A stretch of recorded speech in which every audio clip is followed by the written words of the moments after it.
Good morning, everybody. I hope everybody is doing really well so far and that we're ready for some fun and games. Please remember to turn off your microphones and your cameras. We will be recording this session, so it will be available for everybody to use in the future. So as usual, we'll have an agenda. I'm going to actually take you through some hints and tips and things that have become quite important to us within the systems operation. We'll look at the updates that the ATO will be putting through, take a quick look at reportable fringe benefits. I won't go too much into the reconciliation, except that we'll talk a little bit about the reporting that you can use to do that. There are videos that we've produced and are on our YouTube site that take you through that area in more depth. We'll have a bit of a look also at single touch payroll and the finalisation, and spend some time with some questions and answers at the end. So first of all, let's have a look at some mini stuff that's come along. 3 areas that I want to actually talk to you about. One is going to be extremely important within the next few days. The other 2 areas are to help, like there's the improving speed of pay runs by actually changing when the pay slips generate. This will be more obvious to sites that have a large number of clients or have a slower internet speed. The other area will be also how to do the sorting of your pay runs. We finally can now set the sort order of a pay run and have it fixed that way, rather than struggling to work through our pay runs in a way that is suitable to the individual organisations. The other area that's going to be very important, not so much for the payroll users, because I would expect you already have 2-factor authentication turned on, but it will be enforced system-wide to every user of the system as of the 30th of June. So I'll take you through a little bit and we'll talk about how to make sure that your organisations also have the 2-factor set. So we'll start with having a look at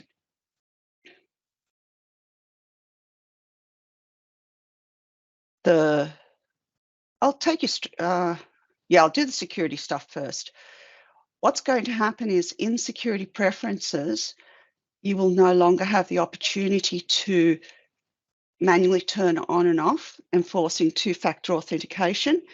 So what's going to happen is that you'll be forced, as of the 30th, every user will be forced to actually log into 2-factor, set up their MYOB accounts, etc. So that means that everybody in your organisation, through the people who've got their hands up, have actually set it up for everybody. So the rest of you will have to actually go through and do the process. We'll be sending out some documentation in the next day or so to assist with that. Anybody who's forgotten how to do it or having difficulties, please reach out and log cases with us, and we'll do our best to help you. The other areas that I had highlighted was the payroll preferences. And here is the actual setting of the order. What you actually do is click on the plus.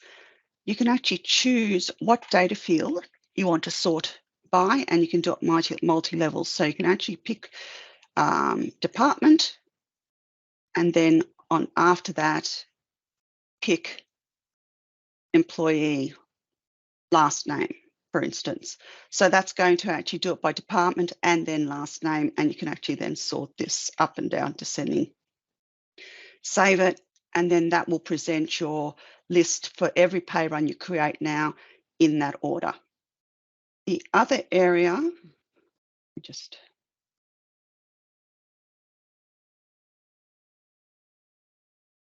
was the payslip generation, which is down here, down the screen. And as you can see, payslip processing, it generates, instead of actually generating with the completion of a pay run, you can actually set the generation when you're ready to actually print the pay slips themselves, thus not holding up the time it takes to prepare the ABA file and get the ABA file out to your bank and the staff paid. So are there questions there, or we've still got some hands up there? There's one question in the chat box, Kathy. Okay, so Helen, does it include for superannuation? Does what include for superannuation, Helen? I don't think so. I think it will be just pay run based on the fact that it says pay run sort order and not any other sort order. Sorry. So let's move on. The next thing I want to actually do when I get back to my webinar is just take you through a little bit with entitlement adjustments, because this has been something that people have been wanting to do and may not have been confident about doing it. Entitlement adjustments are adding leave onto somebody's entitlement extra or taking away from their entitlements. It was also about setting and updating the value of your entitlements if by chance you are not actually doing provision journals, because when you are not actually doing provision journals for your pays automatically through the system, it doesn't revalue the leave that is sitting there. So this allows you a method to actually increase, decrease your entitlements, plus also adjust the values of that entitlement. What is actually, let me go back and bring up advanced. So if we actually have a look here and have a look at somebody's pay details,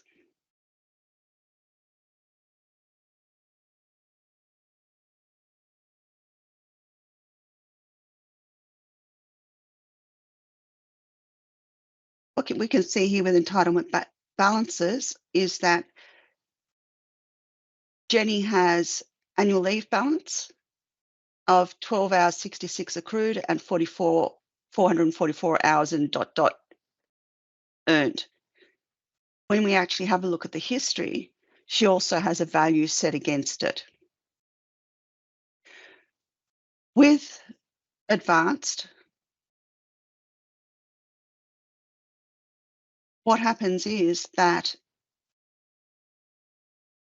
the value is held in the system. So this $11,000 is held, and the quantities that are in the accrued box and the earned box, it does not hold the rate of pay in it.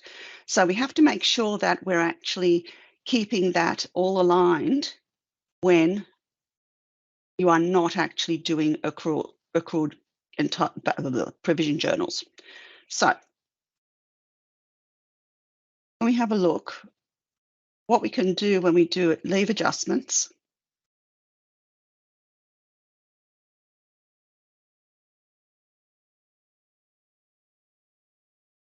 is we can do things like reduce the amount of leave that the person is having because there was an error. So minus 200 will take away from the earned balance, and a value of $5,400 will actually reduce the value. We can also add in earned balance, positive. We can also change the value that's being held. So if I take Jenny and take her annual leave, what I can do is I can actually move balances from accrued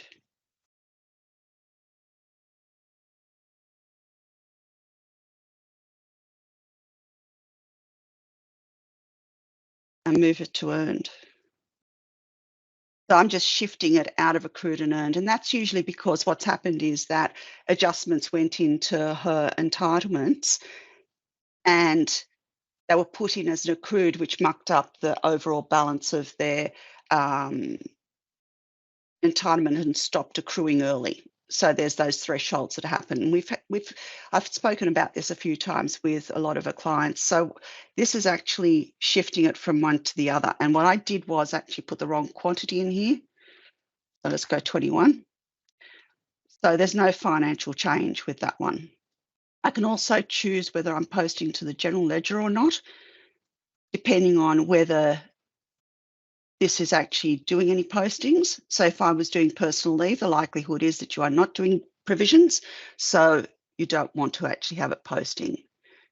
I take it off hold and I release it. So that will then make an adjustment to Jenny's entitlement and do a shift in this case. If by chance if by chance Jenny is actually leaving the company, what I can do, because Advanced does not clear personal leave or long service leave on termination, what I can do is, don't have the numbers she had in the balances there. What I can do also is clear out the numbers that she had in there for earned. And I will also clear out the numbers that was in the accrued and earned. So she probably had, I don't know, would she have any there? May have, minus 25. And then I can add up this calculated amount here and make sure that that is actually the equivalent of what I saw in the history. And if I need to, I can actually override either of these buttons to being, say, minus 500 to make sure that it matches and I'm clearing out the balances in full. And I think what we probably had is something like 25.6 hanging around or 3 hanging around. So you want to make sure that when you do this, you are actually going back to the full digit length that it shows with your entitlements. And the only way that you're going to see that is if you actually look at the employee, and I just clicked on the pencil.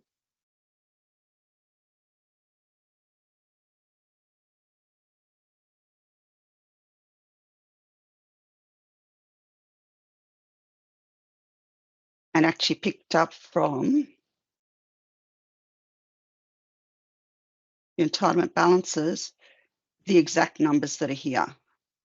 So now that I can see the full numbers, I can pick that up. I can actually copy that.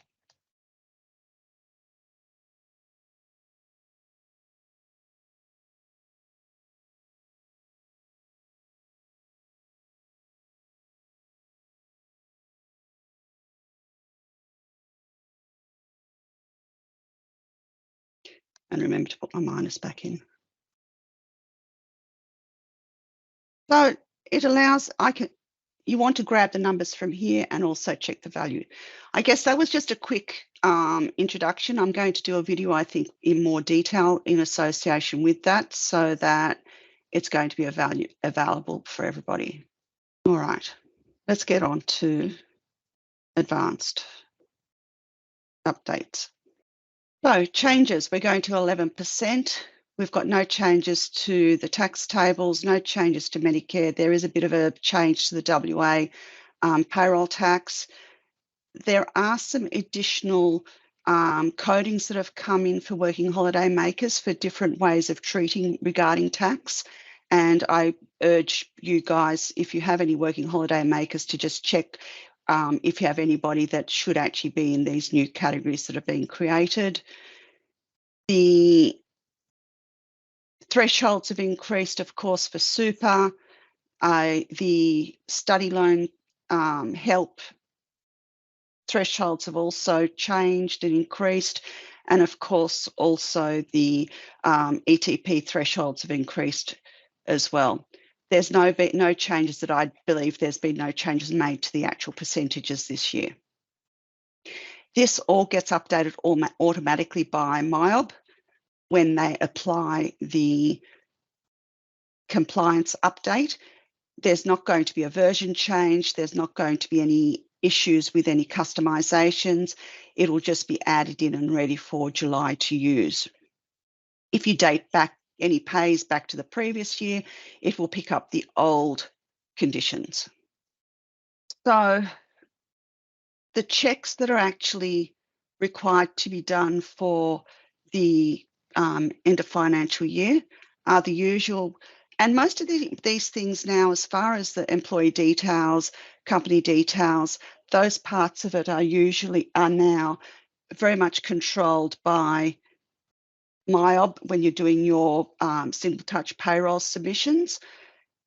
What you will have to be thinking about is if you've actually put your reportable fringe benefits tax in, reconciling your pays, doing the STP finalisation submissions by the required date, and if you've actually got any super guarantee that you've set up manually, then you will have to manually adjust those limits. And also if there's any protected earnings that have been changed from the statutory amounts as well, they'll need to be also manually updated. Otherwise, the system will do the updates automatically on time for the changeover. Now, what I'd like to do is just to bring your attention to what's available. I know this is sort of out of step, but can everybody see this screen now with the Advanced Academy and stuff on it? Yes. Good. All right, so what I want to do here is quickly bring your attention to these white papers. These are updated as it goes along, has sections here on payroll, separating Australia and New Zealand, also some general white papers, plus also advanced business things. And under the Australia, there's the end of financial year procedures that have been updated for this year, and it has the important components here of what needs to be happening with those components. Plus also, when you come down further, it has some discussions about family paid domestic violence, talking about verifying your data setup, and also talks about the reportable fringe benefits tax, making sure that you've got your pay items set up correctly, and walk you through how to do the actual updates of your fringe benefits tax in readiness, and then takes you into finalisation as well. So if we go to the next slide, it's just talking about doing your updates and making sure that your residency is set. Working Holiday Maker will only work if you are actually a registered organisation and that you've ticked that on the company details screen that you are a registered organisation for Working Holiday Maker. Otherwise, it will be rejected by the ATO. The other thing that I want to show on this screen is that you'll see now on this taxation screen, there is no more reference to the tax file declarations being sent to the ATO, whether they've been successful, what batch they're in, because that is no longer part of the process. With STP2 coming along, every pay run submission to every STP submission includes all the information that's on this tax declaration. In between, with various versions as it came along, the screens were still there, but no longer active. So that did cause some concern and alarm to a number of clients. So I'm just now showing the new way the screen is. Another reminder is to make sure you go through all your pay item liabilities for the categories that are for STP2, because there are a lot of them, and I've noticed that overtime hasn't been tagged on a number of sites, child support, work cover, a number of important categories have not actually been selected at this stage, still on for STP2. So I'm just bringing that to your attention, and there's way more allowances. I just thought one screen was enough to show. If an employee hasn't provided their tax file number and they're a new employee, you're going to need to check about that, because there won't be any link. If they my recommendation is to make sure that they actually have provided their tax file number before you submit their STP before finalisation, which may be that you hold that one person back until you receive their TFN. If that employee is underage, then that's a different thing, and there is actually a button to advise, I think, under 18. There's a button to advise the ATO that they're under 18. All right, next slide. So here is the column of the ATO category. It is on the pay liability screen. You can see here there's a combination of work cover, tick liabilities, whether the pay item is liable for super, and whether they're payroll tax plus the ATO. If you make a change, what you actually want to do is use that update pay history button to actually push your changes back through to the historical information. So your next STP submission will actually contain those changes in it. It will not backtrack on any super postings. You will have to manually update if you've update with pays if you have short paid somebody with super or incorrectly paid super. Reportable fringe benefits tax, as it says here, you're going to be actually having a pay run that is starting no earlier than the 1st of April 22, no later than the 31st of March 23, with a current physical pay date. Now, why I've got XX there is because I'm talking about the date that you're actually doing these transactions, not backdating it at all. The reason for that is with this fringe benefits tax submission, you are actually sending a pay run submission there, which means that year-to-date figures are also sent along with that event. And if you actually backdate this, then the year-to-date figures will be incorrect. If you've got employees that have left before today, then you will have to actually reopen those pays and do the FBT submissions back when those people were employed. So this is just talking about the various ways that you can do the FBT pay items. I think that you'll most likely have worked out which one of these options is suiting you the best. And as you can see, some sort of pay group that's set up as annual is very handy to do, because then you can have that pay group set up for just the people, no matter what branch or company they're physically in normally, or what pay group they're belonging to. You can add a second pay group to those people, which is annual, and will only have the fringe benefits tax pay item on that standard pay. I didn't update this screen, sorry guys, but you can see that I'm putting in something which is within the ranges that I displayed for a past year.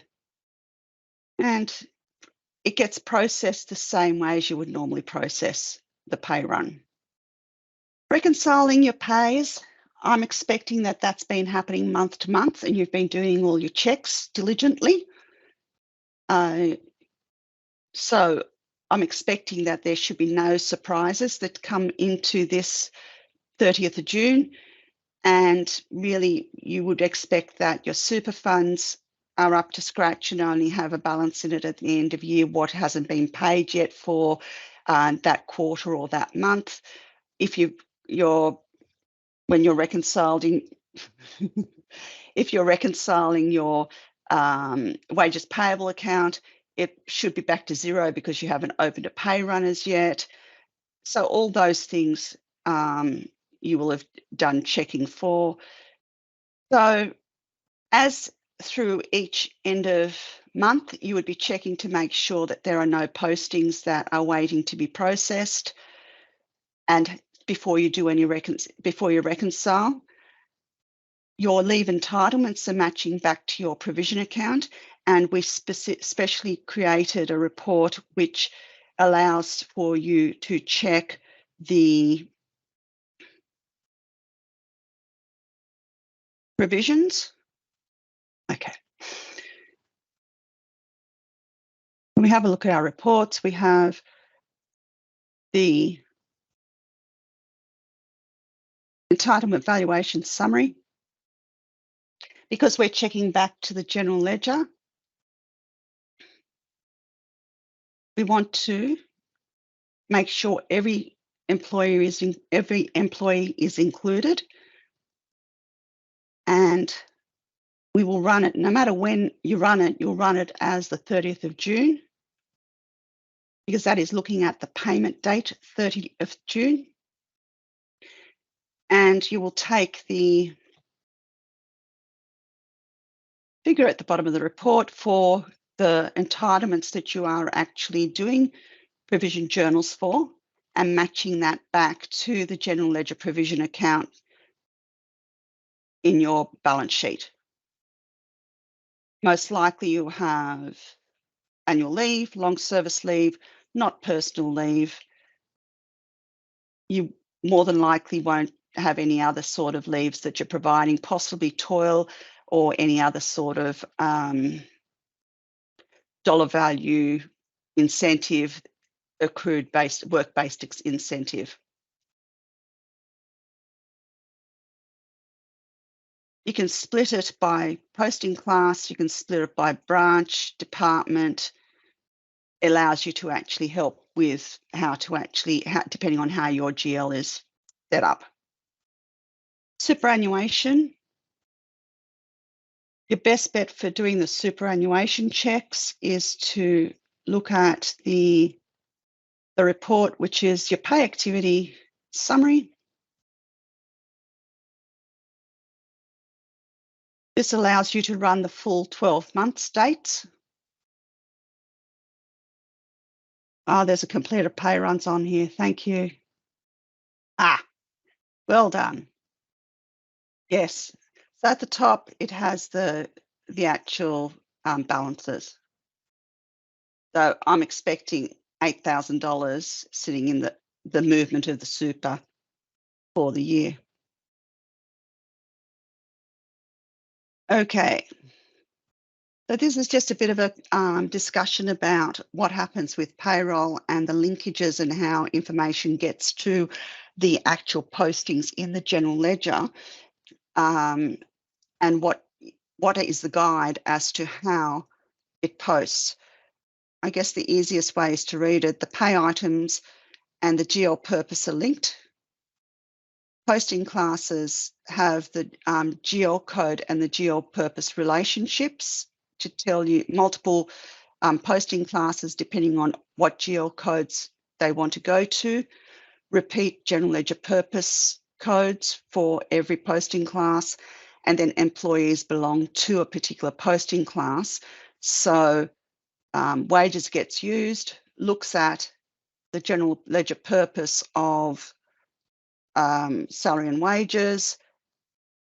The person belongs to posting class admin, and so it goes to the admin posting class, looks up the salary and wages, general ledger purpose, and posts to the GL code that's associated.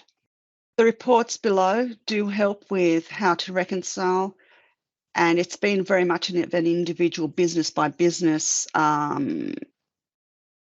task to assist with reconciliation. So if you do need some assistance, we'll give you some help, so reach out.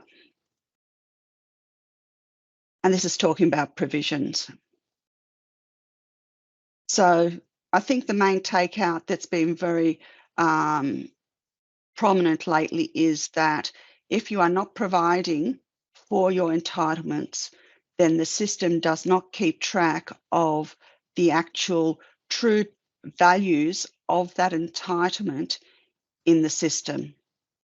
So this is where I'm talking about in the entitlement, ticking this auto adjust provisioned entitlement amount only works if you are actually doing the postings. So I've got here a little bit of a slide here about what we talked about the leave entitlements.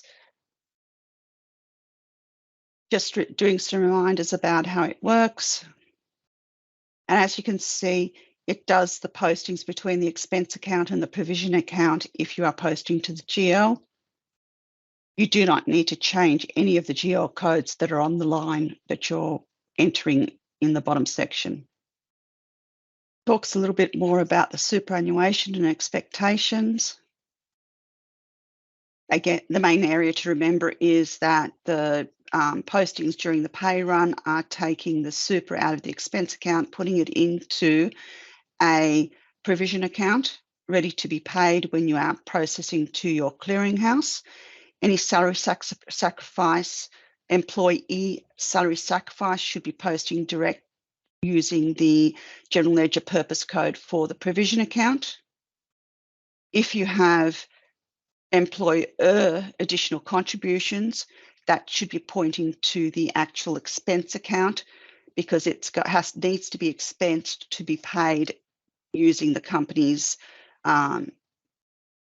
setting it as a company expense. So the process, finish off your last pay, reconcile your pay, and then send the finalisation to the ATO. Sounds simple. When you actually go and do the finalisation event, check the period that you're actually doing it for. Make sure you've ticked include inactive employees if you haven't been sending finalisation events along the way. And this will list every employee that you're actually going to send finalisations for. If there's somebody you have to still sort out for tax file numbers, leave it unticked. Make sure you make a note that you haven't sent it yet, and then submit the finalisation event. If there are failures of this finalisation, the failure needs to be resolved, and you should be resending this same finalisation event again rather than creating a new one. If there's errors and you can't resolve them, get in contact with us. We'll go through the process. But main thing is if you want to actually reset this finalisation event because it's totally wrong, you actually send an update submission first to clear the finalisation and then send a brand new finalisation submission. And our usual statement that we do the best we can. We are not accountants or BAS agents. Seek advice for anything to do with pay process, taxes, etc., ATO requirements. Areas that are of good information, as I did bring up, this is the help file. This is the one I want. Release notes do contain a fair bit of information in them. The Help Centre is your source where you can go to. As you can see, there's the link at the top, and I will paste it into our chat. There's the chat link. And from here is where I actually picked up the white paper for end of financial year and other things, along with all the other white papers that are available. Videos, short videos that may be handy for you. There's payroll. They're only quick ones. And I think they race through fairly quickly in the words as well, but it may be worthwhile you actually looking at. Knowledge base. And there's also the academy as well. So plenty of stuff to feed your hungry, thirst for knowledge. There's one more area that you may be interested in. I expect you are. I'll show you that in a minute. Known issues. And I'm going to post this link as well. This area gives you known issues that MYOB is aware of and Australia only. I think and also for advanced. So that's a handy one to have as well. So as per that other screen, this can be also handy as well. There's quite a bit of information that's being able to be set here, and you can search for topics as well in the search box.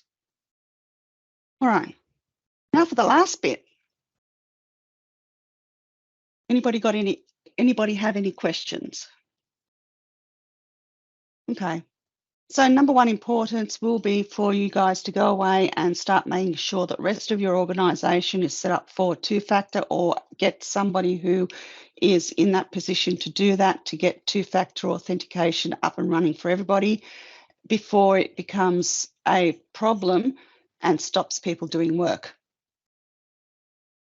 That's my last statement. Have a great rest of the day. Enjoy your week, and see you on the other end. Yes, the super will automatically be changed as long as it is set to being the default super. So if I have a look at my pay items,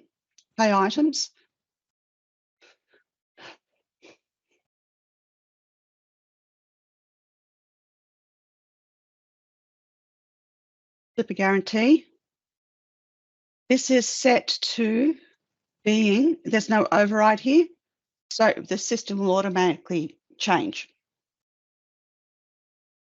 If you've ticked it, then that becomes available and it will not update. So there. All right.